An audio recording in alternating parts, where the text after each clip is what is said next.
तो देखिए अपना इलास्टिसिटी चल रहा था, प्रत्यास्थ था, और इसके अपन ने सैद्धांतिक प्रश्न कर लिए थे, ठीक है, थियोरेटिकल प्रश्न कर लिए थे।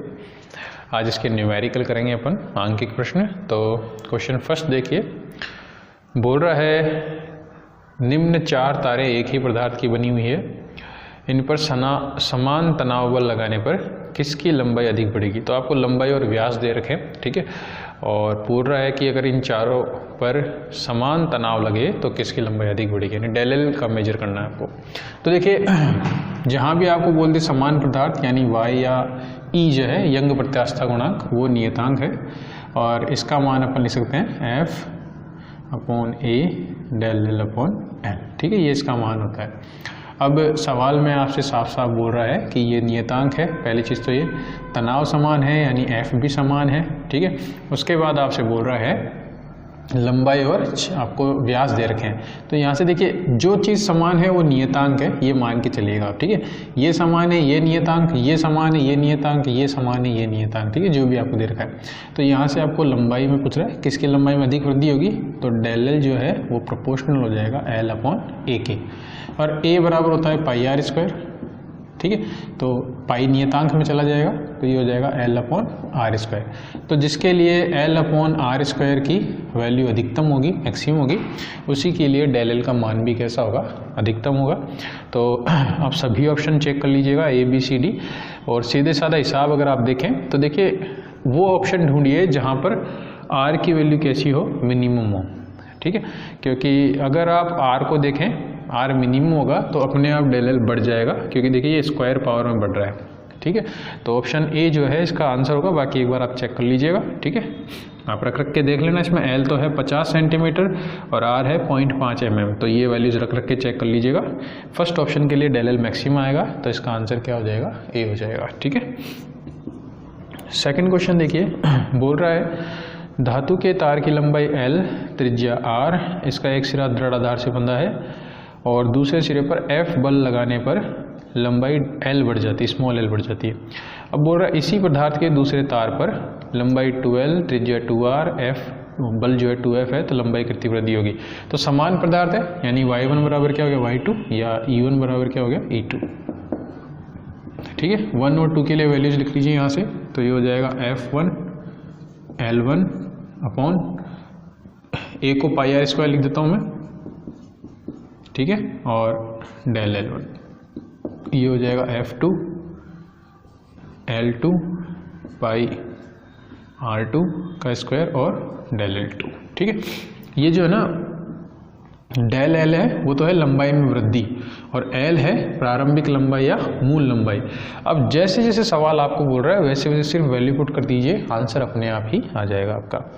तो सवाल क्या बोल रहा है अपन को कि धातु के तार की लंबाई कितनी है, एल है प्रारंभिक अवस्था में, तो L1 तो कितना ले लिया एल, ठीक है, और इसकी त्रिज्या कितनी है आर है, तो त्रिज्या क्या ले ली आर, ठीक है। पाई जो भी है पाई रहेगा, कोई दिक्कत नहीं इसमें, वैसे पाई से पाई कैंसिल आउट हो जाएगा, तो मत लिखो तो भी कोई दिक्कत नहीं है।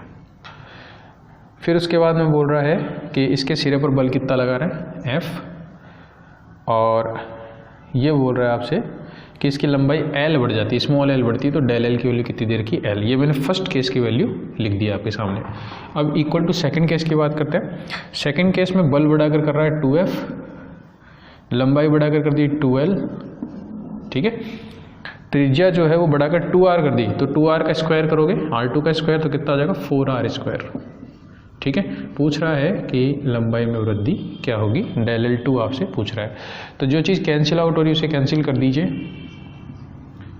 ठीक है, सभी कट गए, तो डेल L2 जो है वो बराबर क्या हो जाएगा L, यानी लंबाई कैसी रहेगी, सेम ही रहेगी। अभी वृद्धि कैसी होगी, लंबाई में सेम ही होगी, तो ऑप्शन बी जो है इसका आंसर हो जाएगा, ठीक है, ऑप्शन बी।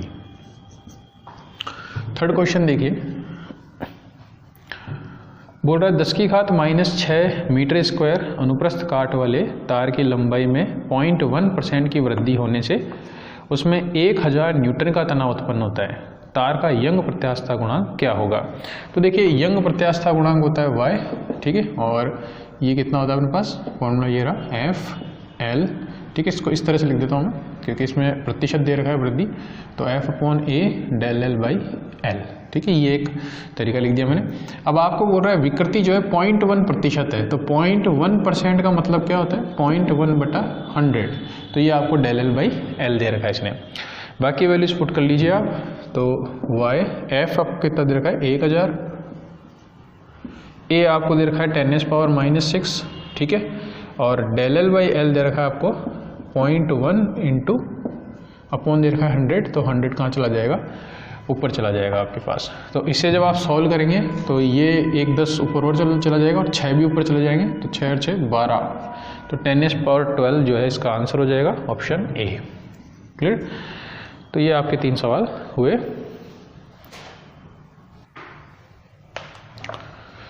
क्वेश्चन 4 देखते हैं।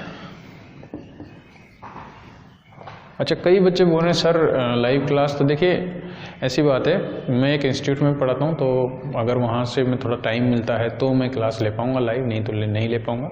हाँ, ये ज़रूर कर सकता हूँ आपके लिए कि जो प्रीमियर रात को मैं रखता हूँ 9 बजे 11 बजे 12 बजे, तो आप ये कमेंट बॉक्स में आप बता दीजिएगा कि किस टाइम पर आपको देखना सही लगेगा वीडियो, तो उस टाइम का मैं प्रीमियर रख दूंगा। जैसे कोई शाम को देखना चाहता तो शाम का प्रीमियर में रख दूंगा, ठीक है। जिस टाइम के मैक्सिमम कमेंट आएंगे वो टाइम मैं प्रीमियर रख दूंगा आपको, तो उस टाइम पर वीडियो आपको लाइव हो जाया करेगी, ठीक है। बाकी कोई दिक्कत हो तो आप कमेंट बॉक्स में लिख दें, ठीक है। 4th क्वेश्चन देखिए, बोल रहा है एक तार है 400 किलोग्राम भार बल से टूट जाता है और उसी पदार्थ का, अगर देखो उसी पदार्थ आ गया यानी यंग प्रत्यास्थता गुणांक कैसा है, सेम है, y1 बराबर y2। ये जैसे बोले वैसे लिख लिया करो, सवाल वैसे हो जाएगा आधा, ठीक है।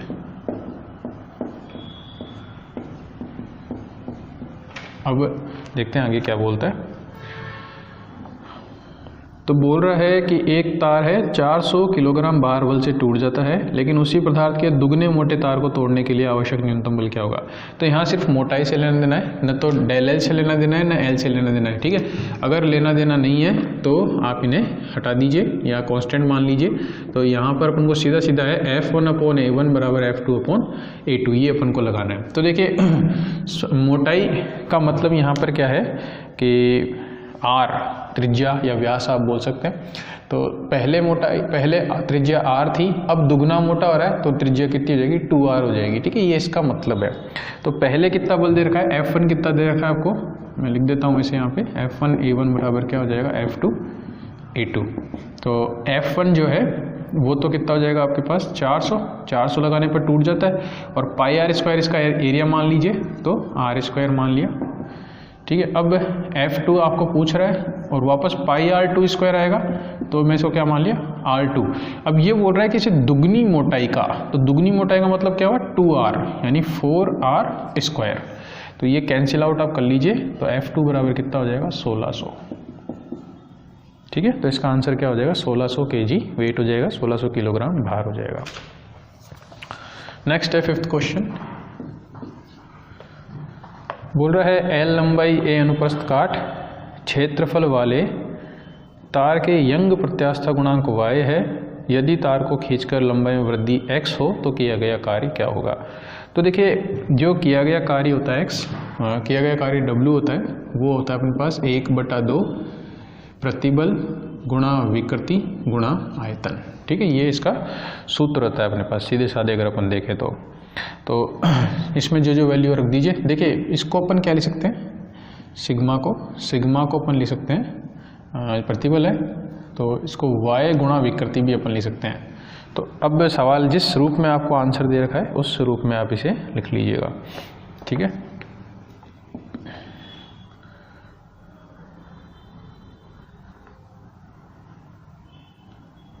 ठीक है, देखिए 1/2 सिग्मा की जगह मैंने क्या लिख दिया y इंटू विकृति, तो y इंटू विकृति का स्क्वायर हो जाएगा, e पहले से ही है तो e², ठीक है।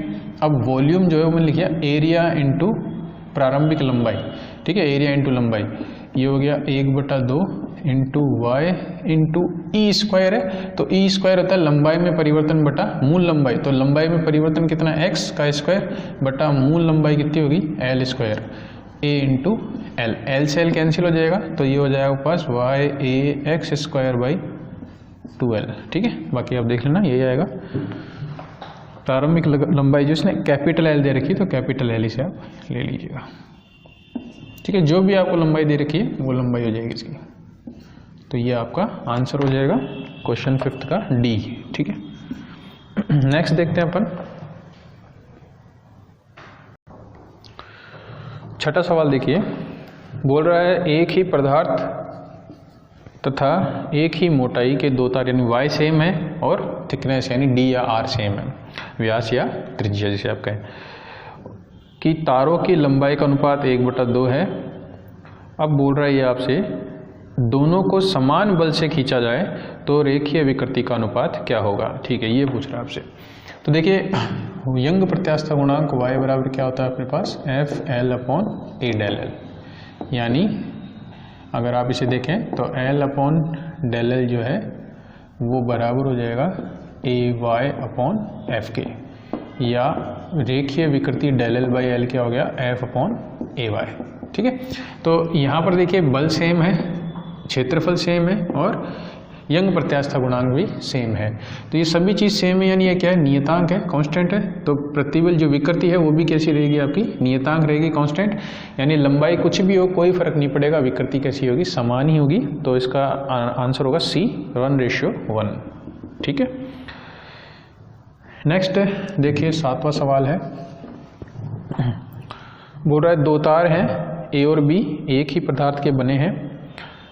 A एवं B की लंबाइयाँ जो है वो अनुपात दे रखा है L1/L2 आपको दे रखा है 1:2, और व्यास का अनुपात, देखिए व्यास का अनुपात है D1/D2, तो ये हो गया D1/D2, कितना हो गया 2:1। अब देखें यहाँ पे व्यास जो होता है वो त्रिज्या का दुगना होता है, तो जो व्यासों का अनुपात होगा वही त्रिज्या का अनुपात भी होगा। ठीक है, चलिए आगे बोल रहा है आपसे ये दोनों को समान भार से तानने पर A और B की लंबाई में वृद्धि का अनुपात क्या होगा, यानी ∂L1/∂L2 आपसे पूछ रहा है। तो वापस देखिए वही y1 बराबर y2 कर दीजिए, तो F1L1/A1 ∂L1 बराबर F2L2/A2 ∂L2 कर दीजिए।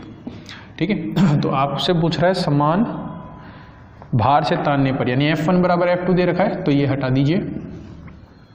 उसके अलावा आपसे बोल रखा है यहाँ पर, ठीक है, ∂L1/∂L2 पूछ रहा है आपसे, तो ∂L1/∂L2, ठीक है, इसको इधर ले जाइए, बराबर क्या हो जाएगा अपने पास L1/A1 इंटू A2/L2। ठीक है, और अपन जानते हैं एरिया क्या होता है, πr² होता है, तो ये हो गया अपने पास L1/L2 और R2/R1 का होल स्क्वायर। अब जो वैल्यूज़ हैं वो पुट कर दीजिए, तो ये तो था 1/2 और ये उल्टा कर दीजिए 1/4, यानी कितना हो जाएगा 1/8। तो इसका आंसर हो जाएगा 1/8, ऑप्शन सी जो है इसका आंसर होगा। क्वेश्चन नंबर 8 देखिए, बोल रहा है दो तार है X और Y एक ही पदार्थ के बने एक ही पदार्थ के बने, तो वापस y1 बराबर y2 लगा दो। ठीक है, तो y1 बराबर y2, तो ये हो गया F1L1/A1 ∂L1 बराबर हो गया F2L2/A2 ∂L2।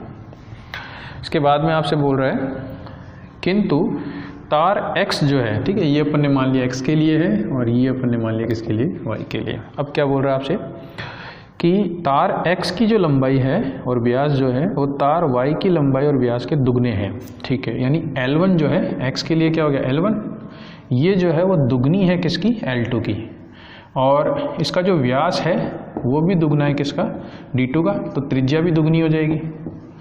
ठीक है, ये अपन को दे रखा है। अब आपसे पूछ रहा है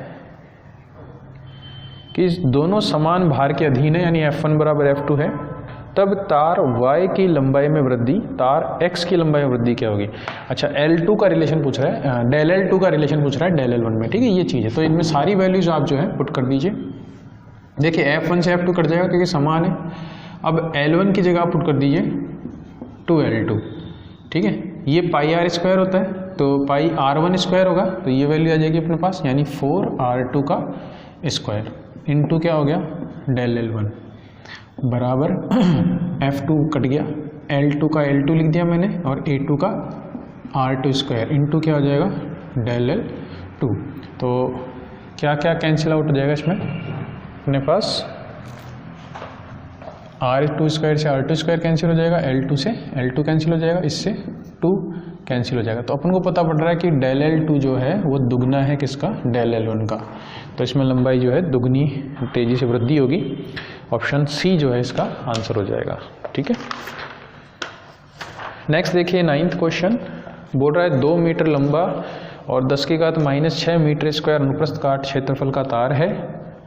तार में 1 mm की वृद्धि के लिए किया गया कार्य क्या होगा की गणना करो। तो ये सिंपल सवाल है, सीधा फॉर्मूला लिखना है आपको। अच्छा देखिए इस सवाल का शायद आंसर गलत आ रहा है, ऐसा कुछ है ना, तो देख लेते हैं। तो देखिए जो है कार्य निकालना है W, तो फॉर्मूला होता है हाफ इंटू प्रतिबल सिग्मा इंटू विकृति इंटू आयतन। आपको दे रखा है यंग प्रत्यास्थता गुणांक में, तो y इंटू ई का स्क्वायर इंटू क्या कर दो v, हाफ y आपको दे रखा है कितना 2 गुणा 10 की घात 11 दे रखा है इंटू ई होता है डेल L बाई एल। तो डेल L बाई एल देखो, डेल L तो कितना दे रखा है 1 mm यानी 10 की घात -3 मीटर और L दे रखा है 2 मीटर का होल स्क्वायर, और वॉल्यूम जो होता है वो होता है क्षेत्रफल गुणा लंबाई। तो क्षेत्रफल दे रखा है 10 की घात -6 और लंबाई कितना दे रखा है 2। तो इसको सॉल्व कर लेना, 2 से 2 कैंसिल हो गया, यहाँ 4 आएगा, 1 2 बच जाएगा नीचे, और ये हो गया 6 और 6 12, 10 की घात -12। ठीक है, 10 की घात माइनस का 1 रह जाएगा क्योंकि 12 में से 10 की घात 11 चल जाएंगे, तो माइनस का 1 यानी 1/20, ये हो गया 0.05 जूल।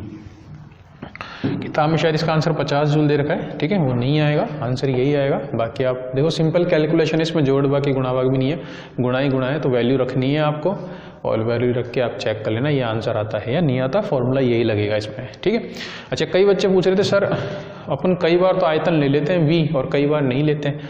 देखो अगर पेपर में बोलता है आपसे, क्वेश्चन में आपको बोलता है कि एकांक आयतन के लिए ऊर्जा क्या होगी या ऊर्जा घनत्व क्या होगा, एनर्जी डेंसिटी क्या होगी, तो फिर अपन v को यूज़ नहीं करते क्योंकि v की वैल्यू यहाँ पर 1 ले लेते हैं अपन। ठीक है, बाकी v अपन यूज़ करते हैं। चलिए नेक्स्ट क्वेश्चन देखते हैं। क्वेश्चन नंबर 10 देखिए, बोल रहा है कोई तार है जिससे 10 किलोग्राम की वस्तु लटकी हुई है। ठीक है, यदि तार की लंबाई 2 मीटर है और त्रिज्या 4 mm हो तो प्रतिबल का मान क्या होगा। देखिए प्रतिबल जो होता है वो बल बटा क्षेत्रफल होता है और बल जो होता है वो mg है, यहाँ पे भार बल। क्षेत्रफल जो है वो कितना हो जाएगा पाई r स्क्वायर हो जाएगा। तो m आपको दे रखा है 10, g आप ले लीजिए 9.8, ठीक है, पाई ले लीजिए 22/7 या 3.14 जो भी आप लें, और r स्क्वायर कितना हो जाएगा यहाँ पे 4 mm है, तो 4 mm का स्क्वायर कर देंगे आप तो 16 गुणा 10 की घात -6। इसे आप सॉल्व करेंगे तो आपका आंसर आएगा 1.95 इंटू 10⁻⁶। ठीक है, मैंने यहाँ पे 10 लिया था, सॉल्व करा था तो 1.98 आया था मेरा। ठीक है, तो 10 लेने पर 1.98 आया था, तो 9.8 लेने पर लगभग क्या आएगा 1.95 के आसपास आपका आंसर आ जाना चाहिए। ठीक है, तो ये देख लेना ऑप्शन बी। नेक्स्ट क्वेश्चन देखिए 11वां। देखिए 11वां 12वां 13वां जो भी है इन सब में सीधा वही फॉर्मूला रखना है आपको, y1 बराबर y2, और फिर जो दे रखा है समान है वो तो नियतांक हो जाएंगे, और जो पूछ रहा है वो आपस में आप रिलेशन निकाल लीजिएगा। चलिए करा देता हूँ फिर भी। देखिए 11वां क्वेश्चन देखिए, 2 तार हैं समान लंबाई समान पदार्थ के बने, तो y1 बराबर क्या हो गया y2। अब वही F1 L1 upon A1 del L1। ठीक है, इस A1 को सीधा R1 स्क्वायर लिख दिया करो, पाई R स्क्वायर होता है ना, तो सीधा F2 L2 upon R2 square del L2। अब क्या क्या बोल रहे हैं आपसे, तो 2 तार हैं लंबाई समान है, तो L1 से L1 कट गया, L2 कट गया क्योंकि लंबाई समान है। फिर बोल रहा है एक ही बल से खींचा जाता है, तो F1 से F2 कट गया। उसके बाद बोल रहा है त्रिज्याओं का अनुपात ये है, तो देखिए त्रिज्याओं का अनुपात दे रखा है आपको, लंबाई में वृद्धि का अनुपात पूछ रहा है। तो देखिए यहाँ पर बेसिकली क्या है, अगर दो चीज़ों का मल्टीप्लाई अगर एक से ज़्यादा पॉइंट पर सेम होती है तो वो हमेशा कांस्टेंट होती है। ठीक है, लेकिन फिर भी आप यहाँ से निकाल लो, तो ये हो जाएगा उनके पास del L1 by del L2 इसको इधर भेज दो, ये इधर आ जाएगा, बराबर क्या हो जाएगा R2/R1 का होल स्क्वायर। कितना दे रखा है आपको, त्रिज्याओं का अनुपात 2/1 है, तो अपने पास क्या आ जाएगा 1/2 का स्क्वायर, यानी क्या आ जाएगा 1/4। ठीक है भाई, R1/R2 आपको 2/1 दे रखा है, तो R2/R1 क्या हो जाएगा 1/2। ठीक है, नेक्स्ट क्वेश्चन देखिए 12वां। दो तार जिनकी लंबाई तथा अनुप्रस्थ काट क्षेत्रफल समान है, भिन्न भिन्न पदार्थों के बने हुए हैं, समान बल से खींचा जाता है, और तो उनकी लंबाई में वृद्धि का अनुपात क्या होगा। चलिए यहाँ पे दे रखा है y1/y2 क्या है आपका, y1/y2 कितना दे रखा है 1/2 दे रखा है। कुछ मत करो, सीधे y1 और y2 की वैल्यू रख दो यहाँ पे, क्या हो जाएगा F1L1/del L1, एरिया को लिख दिया मैंने R1²। ठीक है, इनटू ये उल्टा हो जाएगा, तो del L2 R2 का square upon F2 L2 equal to 1/2। अब जो जो बोल रहा है सवाल में वो वैल्यू रखते जाओ आप। जैसे बोल रहा है लंबाई और अनुप्रस्थ काट क्षेत्रफल समान है, तो लंबाई समान है, ये L1 से L2 गया, क्षेत्रफल काट समान है तो त्रिज्या से त्रिज्या गई। ठीक है, फिर बोल रहा है एक ही बल से खींचा जाता है, तो F1 से F2 भी गया। फिर बोल रहा है,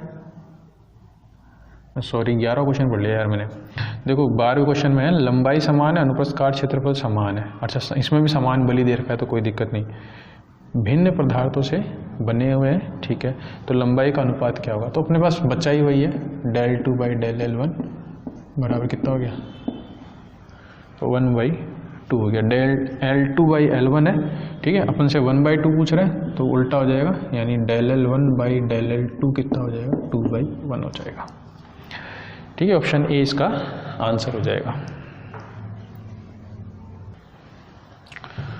नेक्स्ट देखिए 13वां सवाल, बोल रहा है 10 न्यूटन का बल किसी तार की लंबाई को 1 सेंटीमीटर बढ़ा देता है, उस बल का मान क्या होगा जो लंबाई को 2 सेंटीमीटर बढ़ा दे। तो तार वही है, इसका मतलब दोनों के यंग प्रत्यास्थ गुणांक कैसे सेम है, तो वापस वही y1 बराबर y2,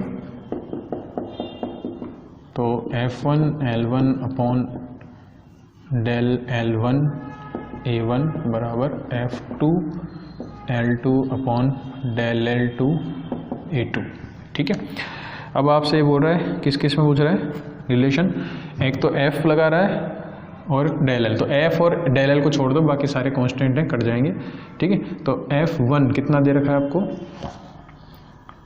F1 आपको दे रखा है 10 न्यूटन बढ़ाने पर 1 सेंटीमीटर की वृद्धि होती है, तो F1 तो हो गया 10 और del L1 कितना हो गया 1 सेंटीमीटर, ये जो है चले गए क्योंकि ये कांस्टेंट है, अगर नहीं दे रखा तो कांस्टेंट है, सीधी सा भी है ना।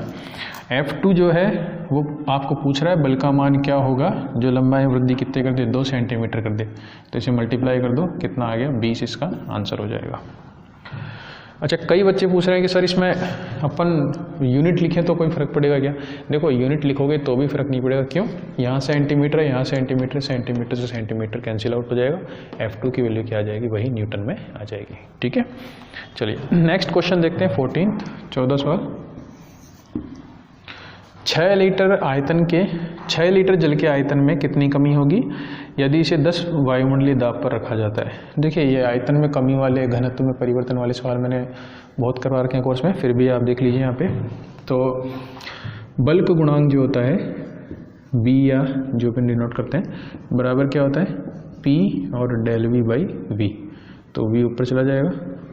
ठीक है, इसे del P भी लिख सकते हैं, उससे कोई फर्क नहीं पड़ेगा यहाँ पे। ठीक है, माइनस में जो वैल्यू होती है ये संपीड्यता का उल्टा होती है ना, संपीड्यता को अपन C से भी डिनोट करते हैं और B को K से भी डिनोट करते हैं, मैंने बताया था आपको। अब जो जो आपको बोल रहा है वो सवाल में आप रखते जाओ। अच्छा, यहाँ देखिए आपसे डाइन सेंटीमीटर स्क्वायर में आपको वैल्यू दे रखी है, यानी CGS में दे रखी है आपको वैल्यू, तो जो 6 लीटर है उसको भी आप CGS में कन्वर्ट कीजिए। ठीक है, चलिए वैल्यू रखते हैं अपन पहले। तो K की वैल्यू आपको दे रखी है ये 2 × 10⁻10, तो ये मैंने सेम लिख दिया, बराबर। प्रेशर आपको दे रखा है 10 वायुमंडलीय दाब, तो 10 × 1 ATM जो है, एक वायुमंडलीय दाब, उसकी वैल्यू दे रखी है 1.013 × 10⁶। ठीक है, डाइन पर सेंटीमीटर स्क्वायर में दे रखी है। फिर आपसे पूछ रहा है V, तो V कितना है 6 लीटर है, तो 6 लीटर को अपन 6000 सेंटीमीटर क्यूब लिखेंगे ना। आप लिख लेना 1 लीटर जो होता है वो बराबर क्या होता है 1000 cc होता है सेंटीमीटर क्यूब, तो 6000 हो जाएगा। और डेल वी आपको निकालना है, तो डेल वी बराबर कितना हो जाएगा 10 इंटू 1.013 10 की घात 6 इंटू 6000 बटा 2 गुणा 10 की घात 10। तो देखो डरावना तो लग रहा है देखने से, लेकिन देखो 3 जीरो यहाँ है और 6 कितनी होगी 9 और 1 ही हो रहा 10, तो इस 10 से ये 10 कैंसिल आउट हो गया, जीरो है ना, 6 बचेगा अभी भी। और 2 से ये 6 कटेगा कितनी बार 3 बार, तो 3 इंटू ये कितना हो जाएगा 3.039 इसका आंसर होगा। आयतन में परिवर्तन पूछ रहा है, देखो किताब में यूनिट दे रहा है न्यूटन पर मीटर स्क्वायर में, लेकिन भाई आयतन में परिवर्तन है तो सेंटीमीटर क्यूब में आएगा, तो सीसी में आएगा ये आंसर। ठीक है, तो ये आपके 14 क्वेश्चन खत्म होते हैं। नेक्स्ट 14 जो है अपन अगले जो लेक्चर है आपका उसमें मैं करवा दूंगा। Thank you.